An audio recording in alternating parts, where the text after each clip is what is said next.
Voilà pourquoi aujourd'hui, j'aimerais vous encourager. Vous qui aimez Dieu et qui font face à la critique. Des fois, les critiques négatives viennent des gens qui sont proches de nous. Le diable aime utiliser les gens qui sont proches de nous. Votre mari qui va vous critiquer, votre soeur. Regardez, la Bible dit que les frères de Jésus même ne croyaient pas en lui. Jésus avait même ses propres frères qui ne croyaient pas en lui.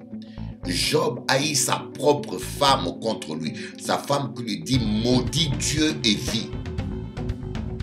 Dieu ne fait rien pour toi, maudis-les. Voyez, ne dépendez pas des gens. Et c'est que j'aime avec David. David a tourné son dos. Tournez vos dos aux critiques. Autrement dit, j'aimerais conjuguer ces versets au temps présent. Au temps passé, on a dit David a tourné son dos. Au temps présent, si je conjugue ce verbe, je dirais David a raccroché le téléphone. Apprenez à raccrocher les téléphones.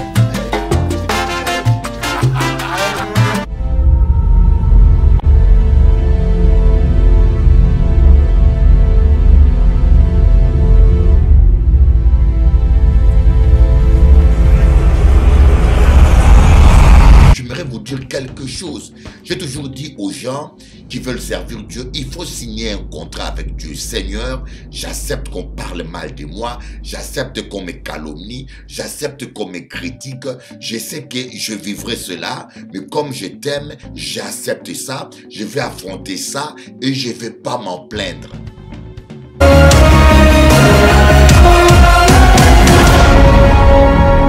Vous ne pouvez pas marcher avec Dieu sans rencontrer d'adversité. D'ailleurs, Jésus a dit, ceux qui croiront en son nom saisiront des serpents et marcheront sur des scorpions.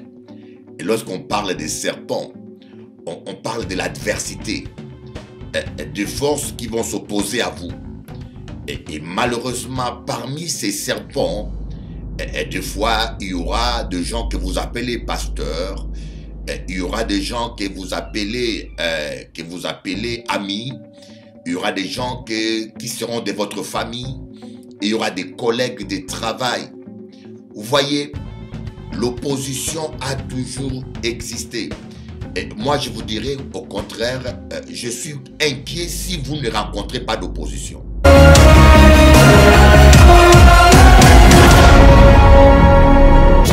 Ouais, j'ai la joie! J'ai la joie!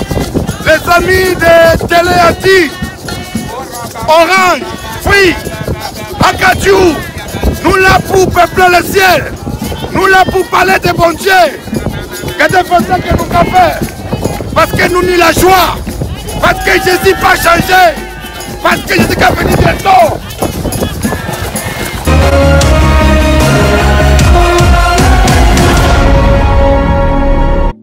Voyez, et c'est grave lorsque vous dépendez de l'opinion des gens. Ne dépendez pas de l'opinion des gens. J'aimerais vous dire, ma soeur, mon frère qui me suit, même que cela soit dans les affaires, même que cela soit dans les affaires, ne dépendez pas de l'opinion des gens. Dépendez de l'opinion de Dieu. Oh my God.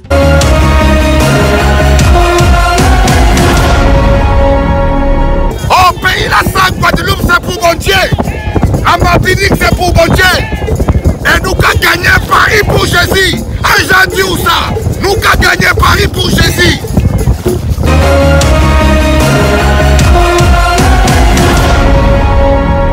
Voyez, les mauvaises choses n'ont pas besoin de publicité.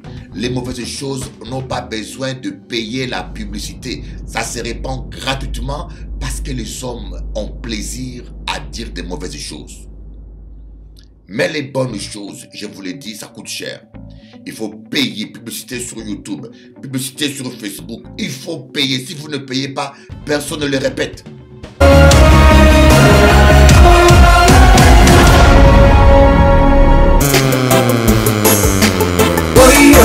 Baboma biso boye mabeto salitoye bite boye baboma biso boye biso bana ya Congo boye baboma biso boye mabeto salitoye bite nzambe yoka biso mawa na Congo tolelio femme violée great woman femme violée great woman.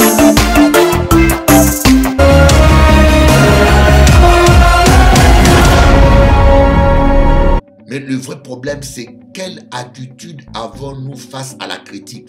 Quelle attitude? Les critiques ne peuvent pas t'empêcher de vivre ta destinée. Les critiques ne peuvent pas t'empêcher Dieu de faire ce qu'il a à faire dans ta vie. Mais c'est ton attitude vis-à-vis de la critique. Quand tu n'arrives pas à pardonner, tu bloques tes prières. Quand tu n'arrives pas à pardonner, tu bloques ta destinée. C'est nous-mêmes qui nous bloquons.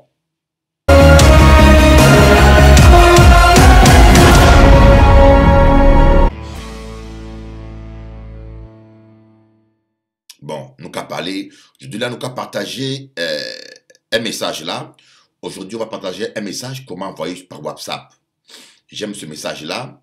C'est fait par un homme qui s'appelle Patrice Martorano.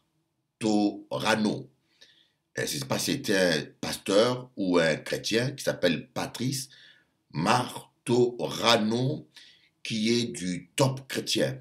Top Chrétien, c'est un site qui est très connu, que je vous conseille de visiter parce que c'est un site équilibré. Parce que sur Internet, vous ne devez pas aller n'importe où. Il y a des endroits où vous pouvez avoir des enseignements diaboliques qui peuvent détruire votre foi. Je vous conseille, si vous voulez aller sur Internet, aller sur Top Chrétien. Les enseignements sont bibliques. Ou aller sur onction.com ou sur enseignement.com. Ce sont 3 sites que je connais qui sont garantis que vous allez manger la bonne nourriture. Mais n'allez pas chercher n'importe quelle prédication parce qu'il y en a qui vous tuent. Alors, je vais me référer par rapport à l'enseignement qu'il a donné pour l'enseignement du jour, qui a 3 jours, je crois bien. Et je vais me référer à ça pour développer un peu mon enseignement, pour rajouter un peu quelque chose. On va lire 1 Samuel, chapitre 17, versets 28 à 30. 1 Samuel, chapitre 17, versets 28 à 30. Lorsque Eliab entendit son frère David discuter avec les soldats, il s'est mis en colère contre lui et lui dit, « Que viens-tu faire ici? À qui as-tu laissé nos quelques moutons dans la steppe? Je te connais bien, moi, petit prétentieux. Je sais quelle mauvaise intention tu as dans ton cœur. Tu n'es venu que pour voir la bataille. » David lui répondit, « Eh, qu'est-ce que j'ai fait de mal? Est-ce que je n'ai plus le droit de parler maintenant? » Puis il tourna le dos à son frère. J'aime ça. J'ai déjà prêché dessus. J'ai dit, il tourna le dos à son frère. Vous voyez? Seigneur, donne-moi la force de faire face à la pression et à la critique. On peut facilement mesurer le calibre d'une personne à l'ampleur de l'opposition qu'il faut pour la décourager. Combien se sont arrêtés à cause des critiques? Le frère de David a essayé l'intimider émotionnellement. Il a traité de prétentieux, de fainéant, de voyeur, de personnes mal intentionnées. Cela fait beaucoup. Mais David n'a pas commencé à culpabiliser et à se dire, mais que vont penser les gens? Suis-je vraiment une personne bien? Il a simplement tourné le dos à son frère. Par cette attitude, il lui a montré qu'il n'est pas son adversaire et qu'il ne gâchera pas une minute de sa vie à le combattre. Non, l'ennemi est ailleurs. Il est dans la vallée et il se nomme Goliath. Ne perdez pas votre temps et votre énergie à gagner des gens qui de toute façon sont ingagnables. Waouh, waouh, waouh, waouh. Charles Spurgeon demandait aux jeunes en formation pastorale de fermer leurs yeux et de boucher leurs oreilles à la critique. Il disait cette phrase que je trouve excellente. Madame Rago était là avant vous et elle vous survivra quoi qu'il arrive. Ah, Madame Rago était là avant vous et elle vous survivra quoi qu'il arrive. Voilà un peu une histoire extraordinaire, hein? Faire face à la critique. Je peux vous dire, moi je dirais plus, faire face à l'adversité. Vous ne pouvez pas marcher avec Dieu sans rencontrer d'adversité. D'ailleurs, Jésus a dit, ceux qui croiront en son nom saisiront des serpents et marcheront sur des scorpions. Et lorsqu'on parle des serpents, on parle de l'adversité, de forces qui vont s'opposer à vous. Et malheureusement, parmi ces serpents, des fois, il y aura des gens que vous appelez pasteurs, il y aura des gens que vous appelez amis, il y aura des gens qui seront de votre famille, il y aura des collègues de travail. Vous voyez, l'opposition a toujours existé. Et moi, je vous dirais au contraire, je suis inquiet si vous ne rencontrez pas d'opposition. Si personne ne vous critique, d'ailleurs, c'est ce que Jésus a dit, malheur à vous lorsque tout le monde ne diront que de bien de vous. C'est comme ça qu'ils ont fait à l'égard des faux prophètes. Malheur à vous lorsque tout le monde ne diront que du bien de vous. Alors, je ne comprends pas pourquoi des fois, malgré cela, les gens se laissent avoir toujours.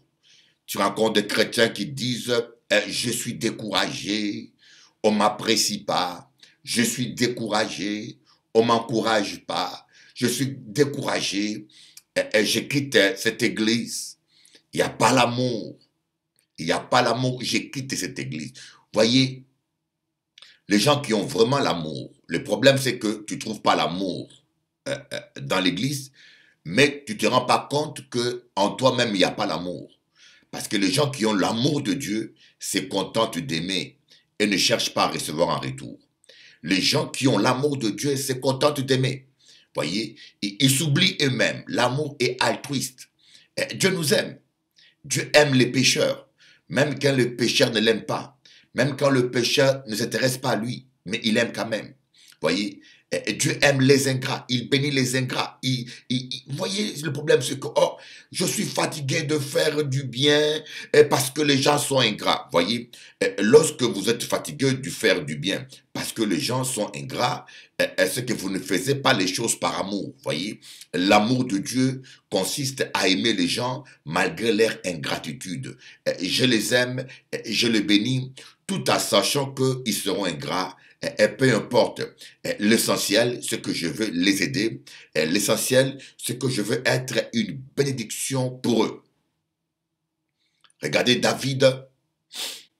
Vous voyez, et c'est grave lorsque vous dépendez de l'opinion des gens. Ne dépendez pas de l'opinion des gens.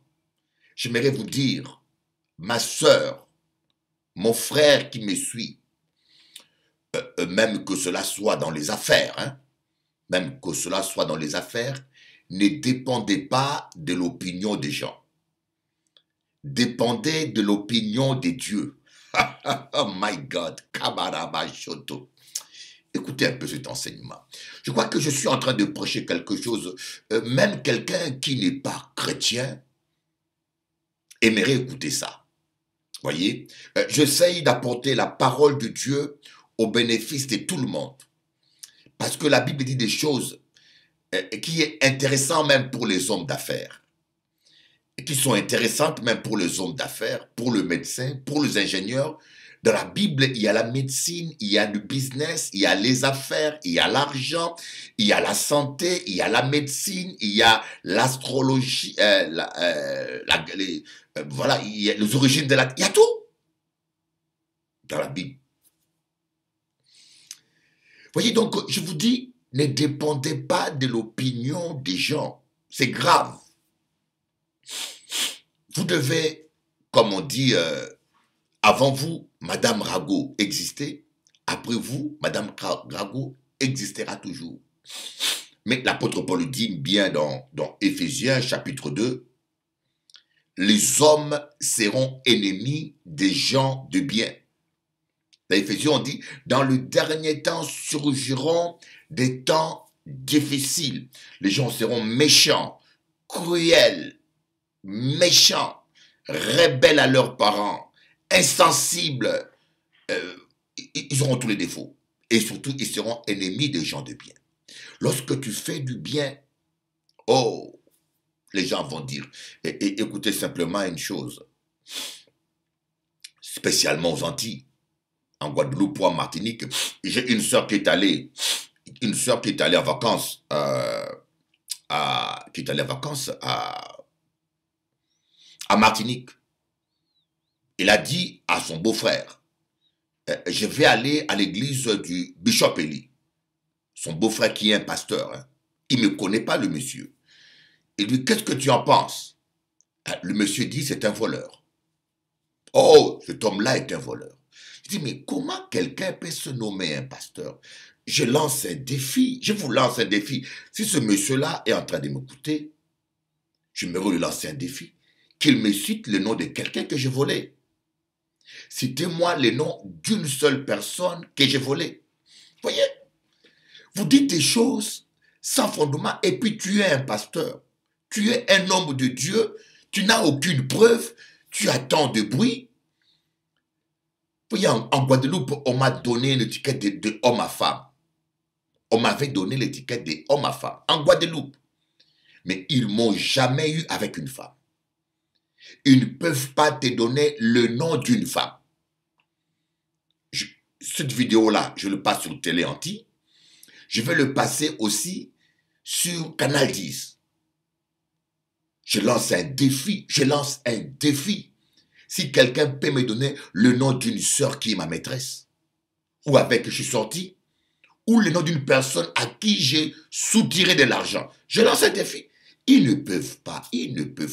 C'est ce qui est le défaut des Antilles, c'est que les gens sont tellement naïfs, ils aiment croire au ragot. Mais aux Antilles, il y a des escrocs qui ne sont jamais embêtés. Il y a des voleurs qui ne sont jamais embêtés.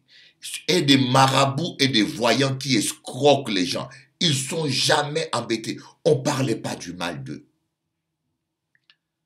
Qu'est-ce que je peux faire? Mais c'est la parole de Dieu qui dit, ils seront ennemis des gens de bien. Voyez?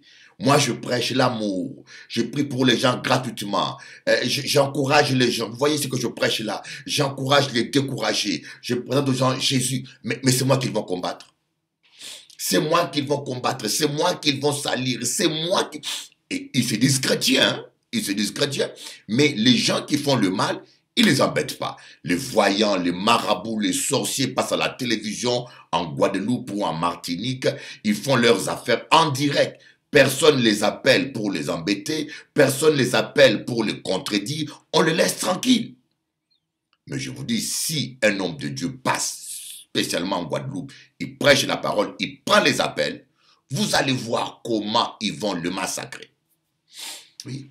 Les gens sont ennemis de gens de bien. Ennemis de gens de bien. Mais c'est la vie, mes amis. Si Jésus lui-même, il a été rejeté, la lumière est venue chez les siens et les siens l'ont rejeté. Si Jésus lui-même a été rejeté, mes amis, tu seras rejeté. Ne t'inquiète pas, c'est le combat entre le mal et le bien. Mais les gens aujourd'hui, vous voyez, les mauvaises choses n'ont pas besoin de publicité. Les mauvaises choses n'ont pas besoin de payer la publicité. Ça se répand gratuitement parce que les hommes ont plaisir à dire des mauvaises choses. Mais les bonnes choses, je vous l'ai dit, ça coûte cher. Il faut payer, publicité sur YouTube, publicité sur Facebook. Il faut payer. Si vous ne payez pas, personne ne le répète. Mais les mauvaises choses, mon Dieu, mon Dieu, mon Dieu. Mais cela montre l'état de cœur des gens. Parce que ce n'est pas de l'abondance des oreilles que la bouche parle, mais c'est de l'abondance du cœur que la bouche parle. Voyez David. Il y a Goliath qui est en face. Goliath qui est en face et qui est en train de défier l'armée d'Israël. Goliath qui est en face, qui est en train de défier l'armée d'Israël, le frère de David, Eliab, elle n'est pas capable d'affronter Goliath. Il est incapable. Toute l'armée d'Israël qui est entraînée à la guerre, ils sont incapables d'affronter Goliath. Ils sont tous peureux devant Goliath. Alors David qui vient, qui ose s'intéresser, mais ces gens-là, ils ont le courage de les critiquer. Eliab a le courage de les critiquer, de les traiter de prétentieux, de les traiter de fainéants, de les traiter de mal intentionnés. Mais le problème, vous savez, il y a des gens qui sont comme ça, hein.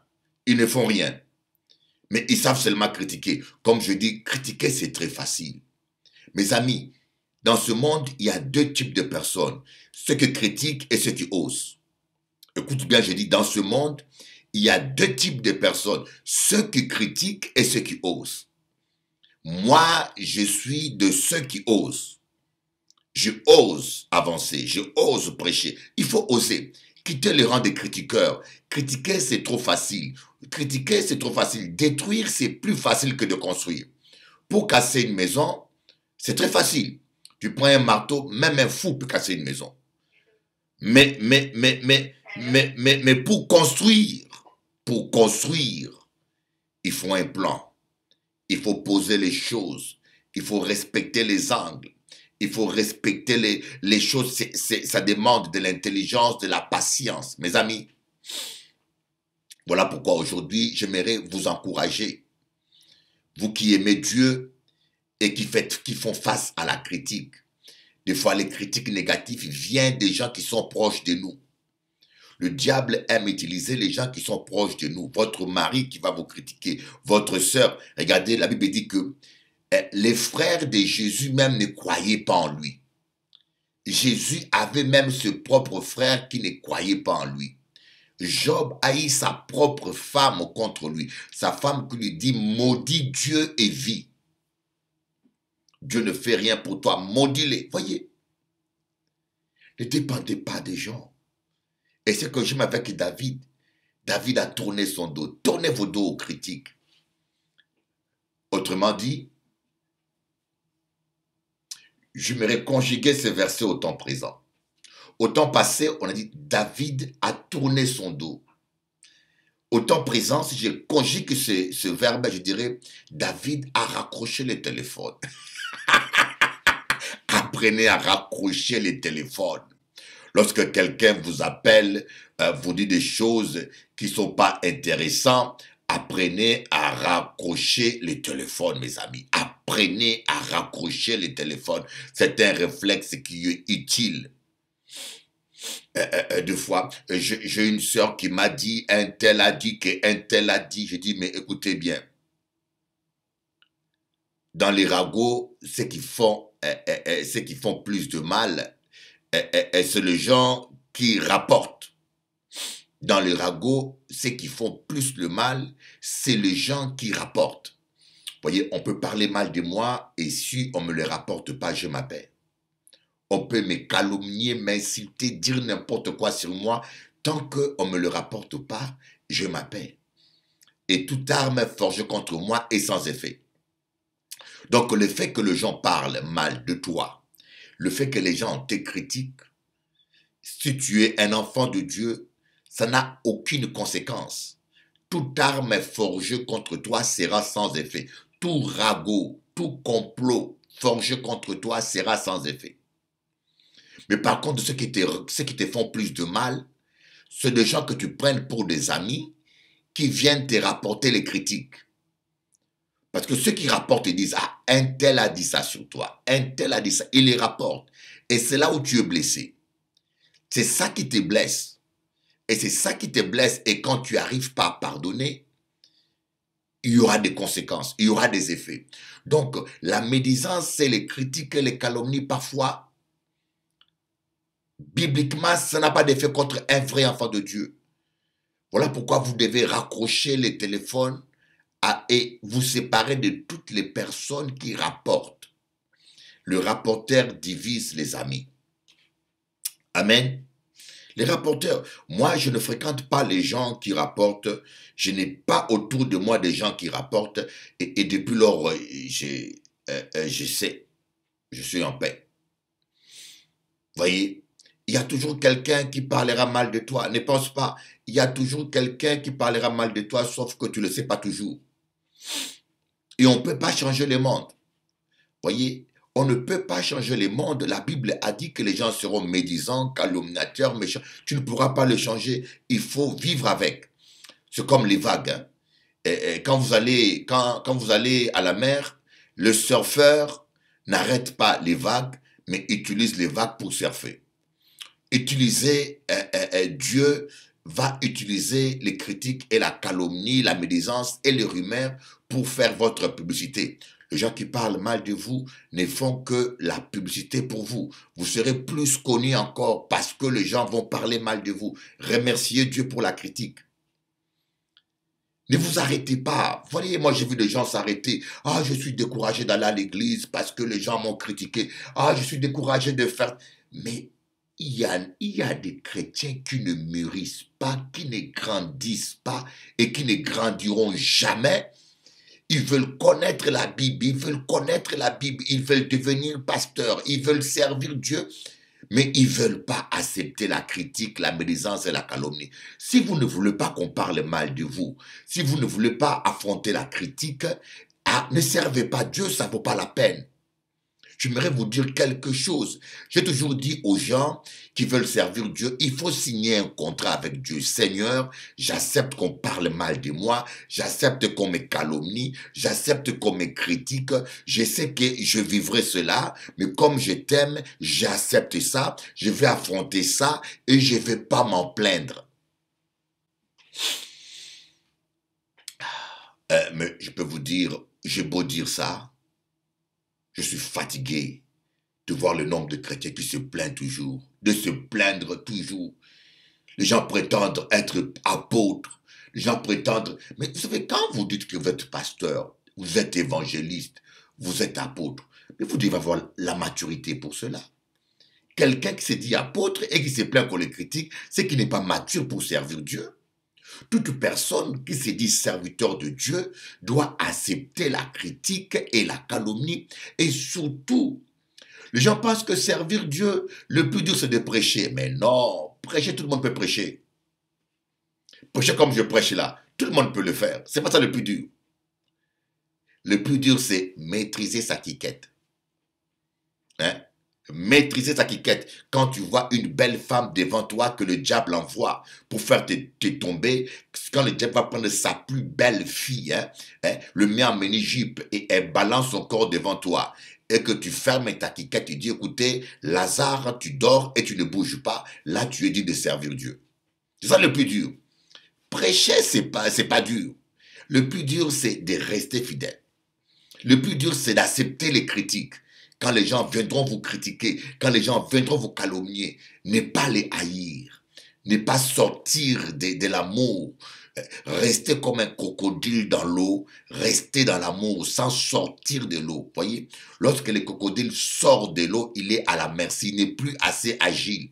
Mais tant qu'il demeure dans l'eau, il est très fort. Voyez, tant que vous demeurez dans l'amour, vous êtes gagnant et vous êtes vainqueur. Le plus dur, c'est pas de prêcher. Les gens, ils pensent que lorsqu'il prêche, voilà, il est parvenu, il est un vrai serviteur. Non.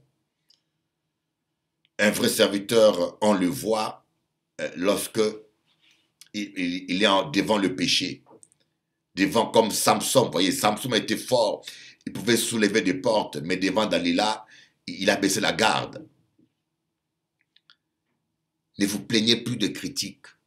Ne vous plaignez plus de l'opposition. Et c'est que j'aime bien hein, ce frère qui s'appelle Patrice. Patrice, il dit quelque chose qui est très touchant. Il dit, cet homme-là, il n'a pas cherché David n'a pas cherché à gagner Eliab à sa cause. Vous voyez, David n'a pas cherché à gagner Eliab à sa cause. David ne s'est pas plaint d'Eliab. David a donné seulement le dos à Eliab. Vous voyez, il y a des gens avec lesquels il ne faut pas perdre son temps. Ce n'est pas tout le monde qui va marier ta cause. Ce n'est pas tout le monde qui va comprendre ta vision. Ce n'est pas tout le monde qui va s'associer à ta vision. Il y a des gens qui n'ont pas la révélation, qui ne comprendront pas ta vision. Simplement parce que Dieu ne les a pas appelés à cela. Alors quand tu vas partager ta vision avec eux, ils vont seulement te déconseiller. Et quand tu vas chercher à les gagner à ta cause, tu vas perdre ton temps. Tu vas perdre ton énergie. Apprends à raccrocher ton téléphone ou apprends à donner les dons à une certaine catégorie de personnes. Aux Eliab, donne ton dos. Amen. David a donné son dos à Eliab. Et c'est fini. C'est fini, il est parti. Il a continué sa mission. Mais je pense qu'aujourd'hui, j'ai tellement vu des gens en train de pleurer, de se plaindre. Il n'y a pas de soutien. Ah, j'ai fait ça, personne s'allie à moi. Des fois, on compte trop sur les gens. Ne comptez pas sur les gens. Quand Dieu vous appelle, comptez que sur Dieu. Regardez un peu. Un exemple. La même chose est arrivée à Joseph. Joseph, il dort la nuit. Il voit la lune et le soleil et les étoiles qui sont venues s'agenouiller devant lui. Il est content. Il dit, Dieu me parle. Je vais parler à papa. Mon papa, Jacob, il avait vu Dieu face à face. Mon papa, Jacob, il connaît Dieu. Il a marché avec Dieu. Il a lutté avec Dieu et il a été vainqueur. En cas parler avec papa, papa Jacob. Mais lorsque Joseph est allé parler à son père Jacob l'a grondé. Son père Jacob n'était pas content. Son père Jacob était fâché. Parce que, voyez, et pourtant Jacob était un vrai prophète. Jacob avait vu Dieu face à face, mais Dieu n'avait rien dit à Jacob. C'était une vision pour Joseph. C'était pour Joseph, pas pour Jacob. Vous voyez, des fois, il y a des gens qui sont spirituels, qui ont plus d'expérience que nous, mais qui n'ont pas la même vision que nous. Et quand vous allez leur partager la vision de Dieu, des fois, ces gens-là s'opposent à vous. Voilà. Nous allons voir un peu la suite. Quelques versets plus bas, c'est le roi Saül lui-même qui va rabaisser David. Saül lui répondit, « Tu ne peux pas aller lutter contre ce Philistin. Tu n'es qu'un gamin. » 1 Samuel 17, verset 33. Tu ne peux pas aller lutter contre ce Philistin. Tu n'es qu'un gamin. Oh my God. Mais le jeune berger ne se laisse pas impressionner par le statut du roi Saül. Il poursuit sa route sans se laisser troubler par sa position royale. Vous voyez? Les gens regardent l'apparence. Même le roi Saül, il est incapable. Il a peur de Goliath. Mais il a le courage de décourager David. Il a regardé David, il n'a vu qu'un gamin. Voyez. Il y a des gens, quand ils te regardent, ils ne voient qu'une femme. Il y a des gens, quand ils te regardent, ils voient que tes péchés passés. Il y a des gens, quand ils te regardent, ils voient que tes faiblesses. Il y a des gens, quand ils te regardent, ils voient ton niveau intellectuel. Ils disent, mais celui-là ne peut pas prêcher, il n'a pas étudié. Il y a des gens, quand ils te regardent, ils voient ta couleur. Ah, c'était noir. Il y en a qui voient, ah, africain, un Africain ne vaut rien. Hein? ou bien un antillais ne vaut rien. Moi, je me rappelle, j'étais allé dans une église prêcher, un pasteur ami, blanc, et quand j'arrive, il me dit, toi, tu es bon pour la délivrance, tu n'es pas bon pour l'enseignement. Parce que pour lui, un noir n'est pas intelligent. Vous voyez, il y a beaucoup de racisme intellectuel qui sont comme ça cachés. Les gens ont des préjugés devant vous. Il y a aussi des noirs qui ont des préjugés racistes envers les blancs. Moi, je connais beaucoup des frères africains qui disent « Ah, les blancs sont pas chauds. Les blancs n'ont pas du feu. » Vous voyez, ce sont des préjugés. C'est vrai que dans toutes les races, il y a des défauts qui sont dus à la culture, à l'histoire, au lien ancestral, mais il y a toujours exception. Ouais, il y a toujours exception, voyez. Ouais, il y a toujours exception. Donc, Saül a voulu décourager David aussi. Le roi lui-même. Mais David ne s'est pas arrêté. Il ne s'est pas laissé troubler. Ne vous laissez pas troubler parce que les autorités disent sur vous. Ne vous laissez pas troubler. Croyez à la vision que Dieu a mis en vous. Écoutez ce que le Saint-Esprit dit en vous. Et quand nous lisons encore plus tard, on va lire ce verset. Hein? Goliath. Que dire de Goliath? Le géant qui cherchait à le ridiculiser, à l'intimider par son pouvoir.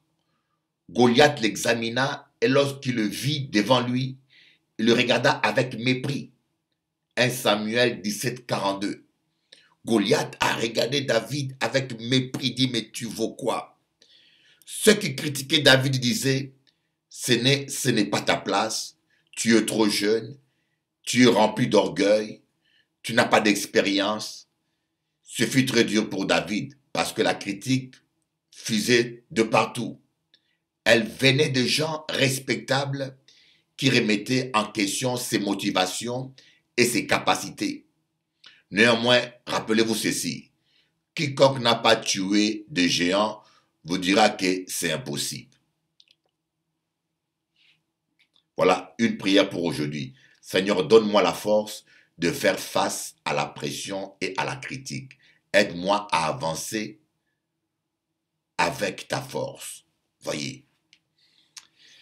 Aujourd'hui, c'est ma cousine Claudine qui m'a envoyé, Claudine Massamba qui m'a envoyé, qui m'a partagé sur WhatsApp cet enseignement de Top Chrétien de ce frère Patrice Martorano, que je bénis, que je salue. Et j'ai trouvé ça très intéressant de vous en parler parce que la critique, vous l'aurez toujours. Vous l'aurez toujours dans votre vie. Et d'ailleurs, je vais aussi parler comment vaincre l'adversité. Il y a une soeur qui m'a appelé hier, qui m'a dit « Waouh, Bishop Eli, je suis tombé sur ta vidéo, le mystère de l'opposition. Vous ne pouvez pas marcher avec Dieu sans rencontrer l'opposition. Vous allez rencontrer des vents contraires. Vous allez rencontrer des Caïens. C'est pour cela que j'ai dit aux gens, pour rigoler, quand vous adorez Dieu, fermez un œil et laissez un œil ouvert, car vous ne savez pas de quel côté va surgir Caïn avec un bateau. Surtout, attention avec votre tête.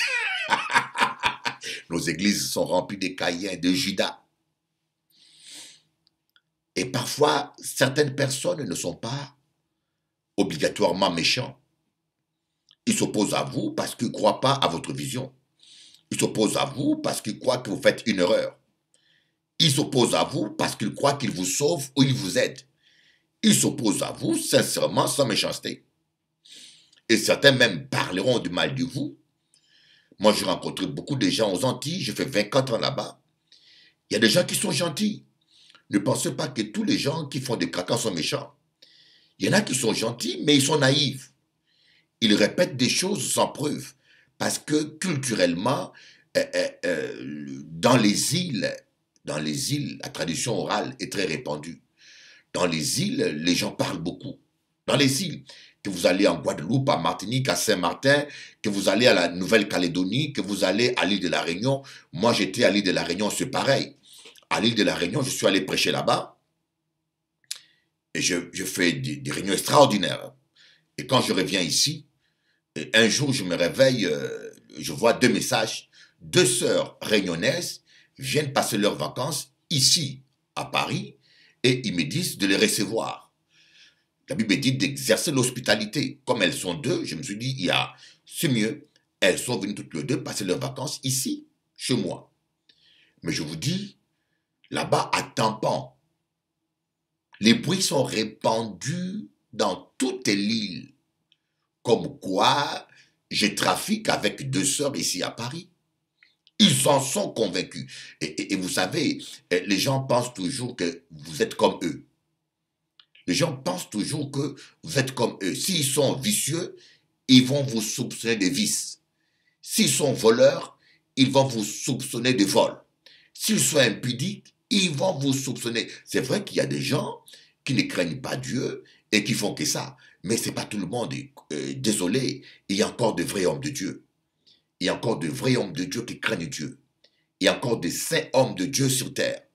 Élie a dit, ils t'ont tous abandonné, il n'y a que moi qui suis resté. Dieu a dit, non, il n'y a pas que toi, Élie. Il y a encore 400 que j'ai gardés, qui sont préservés et qui n'ont pas plié les genoux devant Baal. Ne font se croire le seul. Il y a encore des hommes de Dieu. Il y a encore des pasteurs africains qui craignent Dieu. Il y a encore des pasteurs congolais qui sont intègres et droits. Il y a encore des pasteurs, des chrétiens antillais qui aiment Dieu et qui ne font pas des ragots. Il y a encore des chrétiens blancs français qui ont le feu de Dieu et qui ont l'amour de Dieu et qui ne sont pas matérialistes. Il y a encore, il ne faut pas que nous généralisons.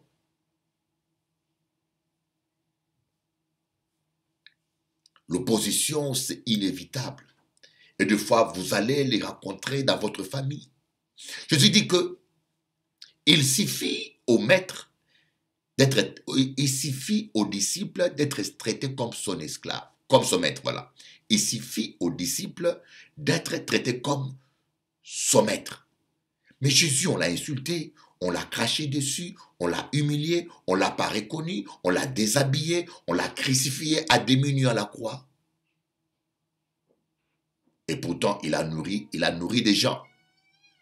Il a guéri des malades. Et ce que j'ai beaucoup aimé, je n'ai jamais pensé à ça. Les 11 disciples de Jésus ont pris la fuite. Il n'y avait que Jean qui est resté fidèle jusqu'à la fin. Mais tous les 11 ont pris la fuite. Mais après sa résurrection, Jésus ne leur a pas fait des remontrances. Et Jésus ne les en voulait pas, voyez. Parce que Jésus savait que cela était écrit et cela devait être ainsi. Voyez, nous devons grandir spirituellement, atteindre un niveau où nous arrivons à comprendre nos ennemis. Nous arrivons à excuser leur lâcheté, nous arrivons à excuser leur ingratitude. Amen. J'aime bien ce sujet-là parce que, regardez David, combien de fois il parle des ennemis. David, combien de fois il parle des ennemis. Quand vous lisez les psaumes, voyez, vous ne pourrez pas vivre sur terre sans avoir des ennemis. Là, je peux vous le dire. Vous ne pourrez pas vivre sur terre ou être un homme de bien sans avoir des ennemis. Quand vous réussissez, vous aurez toujours des jaloux. Voyez, en Afrique, on dit, on jette des pierres que sur un arbre qui porte des fruits.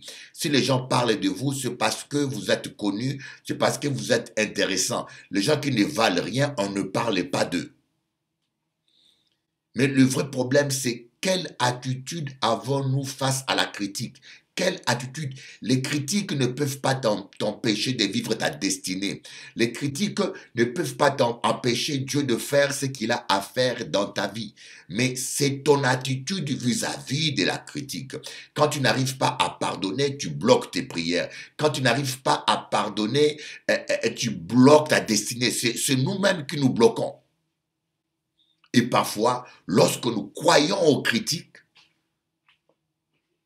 et ces critiques-là peuvent nous amener à douter. Regardez un peu celui qui a créé KFC. Nous mangeons beaucoup le KFC, nous aimons KFC.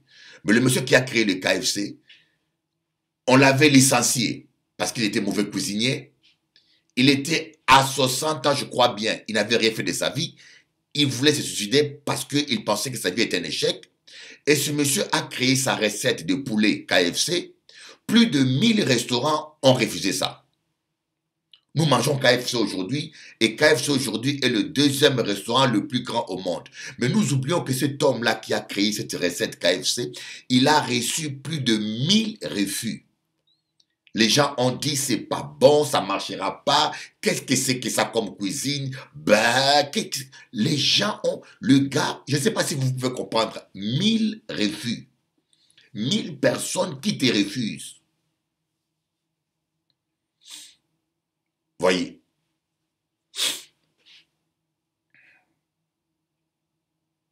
Voyez, je vous dis. Mais le gars, il s'est pas laissé intimider et découragé par des critiques. Il a tenu bon, il a persévéré, il a persévéré, il a persévéré. Et nous voyons aujourd'hui, il a percé. C'est en persévérant. En persévérant sans perdre ses vers, on perce vers Jésus, on perce vers sa destinée en persévérant sans persévère. Je vais un peu slammer et rimer avec les phrases. Tu ne te décourages pas. Moi, je crois en toi. Je crois en toi.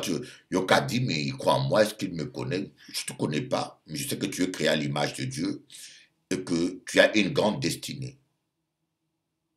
Je crois que ce Dieu-là, qui t'a créé, ne t'a pas mis sur terre pour amener une existence médiocre. Sinon, je ne dirais pas que Dieu t'aime. Dieu t'aime parce qu'il a un plan merveilleux pour sa vie. Tu n'es pas un vaurien. Si les gens pensent que tu es un vaurien, je te dis que tu n'es pas un vaurien. Même de lépreux ont pu délivrer la Samarie. Des lépreux. Je ne sais pas si c'était Israël ou c'était Juda. Une ville, je crois bien que c'est Jérusalem, je pense. Elle était encerclée par des soldats syriens. La ville était encerclée. Les gens sont morts de faim à un tel point que des gens sont devenus cannibales. Les Juifs mangeaient même la chair humaine parce que la ville était encerclée. Il n'y avait plus à manger dans la ville. À un tel point qu'un jour, une femme a dit à sa copine, aujourd'hui, on mange ton enfant et demain, vous mangerez le mien. Et quand ils ont mangé l'enfant de l'autre, le lendemain, on voulait manger son enfant, elle a refusé, ça fait la dispute et on a demandé l'intervention du roi.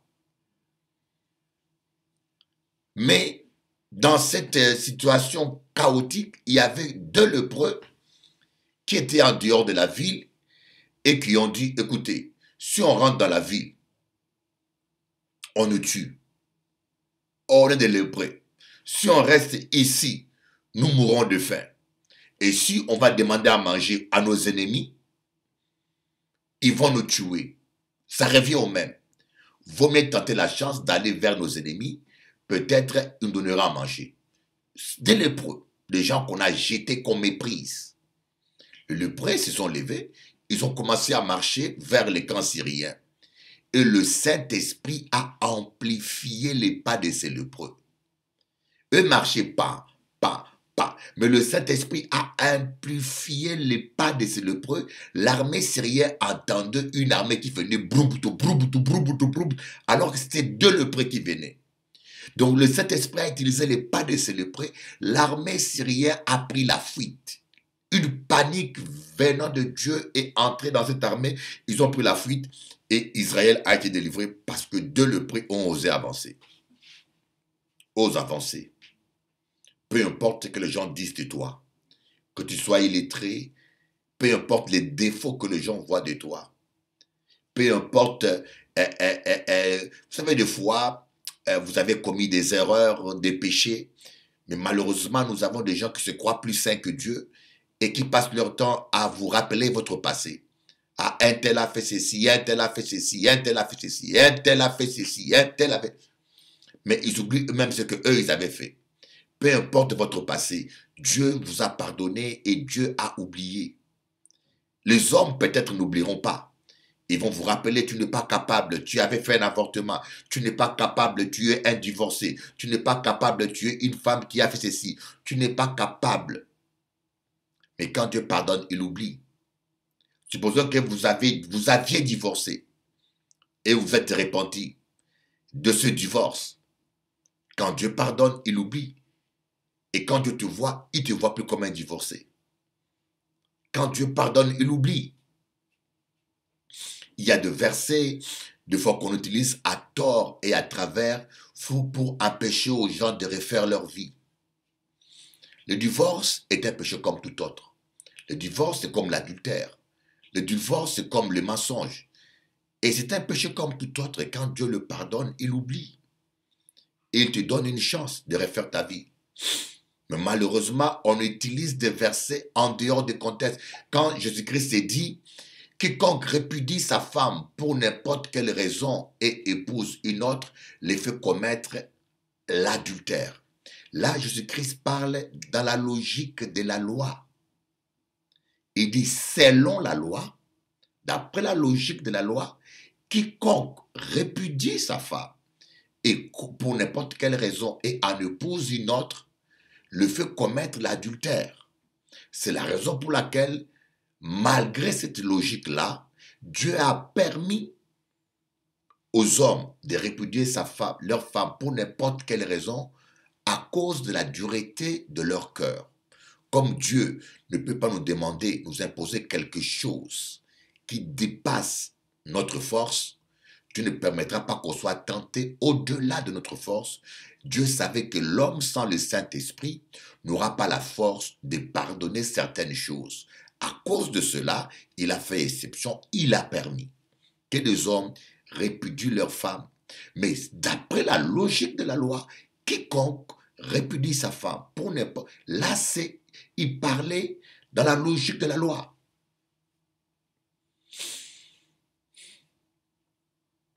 Dieu, quand il pardonne, quel que soit le péché, il oublie. Le seul péché impardonnable, c'est refuser d'accepter Jésus-Christ dans sa vie. Le blasphème contre le Saint-Esprit. Refuser de recevoir le Saint-Esprit dans sa vie. Quand vous refusez Jésus-Christ dans votre vie, au dernier jour, vous pourrez vous repentir, mais cela ne vous sera pas pardonné. Alléluia. Voilà un peu ce que je vais vous conseiller aujourd'hui. Prenez courage. Vous n'êtes pas un vaurien. Vous valez quelque chose. N'écoutez pas les éliabistes. Les éliabistes qui vont vous dire « Tu es trop prétentieux ». Et surtout, une chose, ne partagez pas votre vision avec n'importe qui. Parce qu'il y a des gens qui ne vous comprendront pas. Dieu vous aime. Dieu vous a créé pour le succès. Dieu vous a créé pour la prospérité. Ne regardez pas le temps présent, même si Goliath vous méprise. Et je dis toujours aux gens, à chacun son Goliath. À chacun son Goliath. S'il n'y a pas un Goliath qui s'oppose à vous, croyez-moi, vous n'êtes pas sur le bon chemin. Voyez, s'il n'y a pas un Goliath qui s'oppose à vous, vous n'êtes pas sur le bon chemin. Vous aurez toujours un Goliath. Chacun a son Goliath à battre. Moi, j'ai mes Goliaths. Je vous dis, j'ai mes Goliaths. Là, je viens de me réveiller. J'ai plus de projets que de sous. J'ai plus de projets que de sous. Beaucoup de projets. Je me dirais, avec ce que je gagne, j'ai de quoi vivre très bien, au-delà même, 10 fois mieux que je vis. Mais je donne tout pour Dieu. Tout ce que je gagne, je donne à Dieu. Je l'investis dans l'œuvre de Dieu. Voyez? Et des fois, j'ai plus de projets que de sous. Mais c'est un Goliath. Peut-être que vous avez des Goliaths financiers. Peut-être que vous avez des Goliaths de santé. Vous avez des Goliaths familiales. Opposition familiale, vous avez des Goliaths conjugales, ton mari n'est pas fidèle, ton mari s'oppose à toi ou ta femme, je ne sais pas. À chacun son Goliath, à chacun son épreuve. Ne te laisse pas décourager par ce que les gens disent, par ce que tu vois. Même le vent contraire ne puisse pas t'arrêter. Quand tu vois un serpent, saisis-le et jette-le en dehors de ton chemin. Ne le mets pas dans ta poche. Il y en a qui saisissent les serpents et qui les mettent dans la poche. Alors là, quand tu vois un serpent rapporteur, prends-les, décroche le téléphone et jette-les à côté. Et avance. Avance, mon ami. Je voulais encourager quelqu'un. Je voulais dire à quelqu'un, le meilleur est devant toi. Je voulais dire à quelqu'un, recentre-toi sur Jésus. Je voulais dire à quelqu'un, combat le bon combat. Même dans la vie de chaque jour, nous voyons Einstein. Einstein avait un problème d'élocution. Einstein, on l'avait refusé l'entrée à l'université des ingénieurs. Mais c'est l'un des plus grands savants qui a révolutionné la science, qui a trouvé cette formule de la relativité qui a révolutionné ce monde moderne. Newton, c'est pareil. Yamaha, on dit Yamaha, on parle de Yamaha. Yamaha a fait faillite. Yamaha a été aussi face à l'échec, mais il a persévéré. Écoutez, tous les gens qui ont réussi n'ont pas réussi parce qu'ils étaient plus intelligents que toi, mais parce qu'ils ont fait face à la critique. Ils ont eu une attitude positive devant la critique. Et Marvin Gaye, qui est un chanteur que j'aime bien, qui a été mal compris, surtout par les gens religieux. Quand ils chantent sexy, mais tous les gens mariés font le sexe à la maison, non? Votre pasteur n'a pas eu des enfants par imposition d'humain ou en parlant langue. Bon. Alors cet homme-là, il a été tué par son père, qui était un pasteur, qui était religieux. Oui, la religion sans l'amour vous amène à la méchanceté et à l'absurdité. C'est comme tout ce monde-là qui met des bombes partout au nom de Dieu. Ce sont des gens religieux qui n'ont rien compris. Dieu est amour. Dieu ne peut pas être d'accord avec ces genres de comportements. Il n'y a que le diable qui peut être content avec ça. Nous voyons Marvin Gaye, sa maison de disques lui a donné de l'argent pour faire un album. Il va aller, il fait un album, il termine, il amène le disque au major. C'est l'album Let's Get It On. C'est l'un des chants solo que j'aime le plus. Ces chants-là, je trouve ça merveilleux. C'est merveilleux. Il amène ça, il donne. La maison de disques dit, wow, quel mauvais chant. Qu'est-ce que c'est ça? C'est trop nul, on ne le produit pas. Marvin Gaye se fâche. Il dit, écoutez, si vous ne me produisez pas cet album-là, je quitte votre label. Bon, ils se sont dit, il vend quand même, il a beaucoup vendu, il vend beaucoup, on ne va pas le perdre pour un album qui ne marchera pas. On est toujours gagnant. Produisez-le, tant pis. On a produit l'album sans y croire. Mais c'est le plus beau slow de tous les temps. C'est le plus beau. Moi, je trouve ce chant-là, c'est l'un des plus beaux chants qu'un être humain a écrit. Un chant d'amour extraordinaire. Bien sûr que les gens religieux n'aiment pas. Voyez donc, ne soyez pas esclaves de l'opinion des gens. Ne soyez pas esclaves de l'opinion des gens. Je vous aime beaucoup. Tenez bon. Prenez courage. Prenez courage. Peu importe le temps présent. Peu importe ce qui se passe dans le présent. Peu importe ce que les gens disent et pensent. Croyez en Dieu et croyez en vous. Et foncez. Fermez les oreilles à Madame Rago. Madame Rago ou Monsieur Goliath a existé avant vous et après vous. Il existera toujours. Soyez bénis. Bishop Eli, votre frère, votre ami qui vous aime et qui prie pour vous.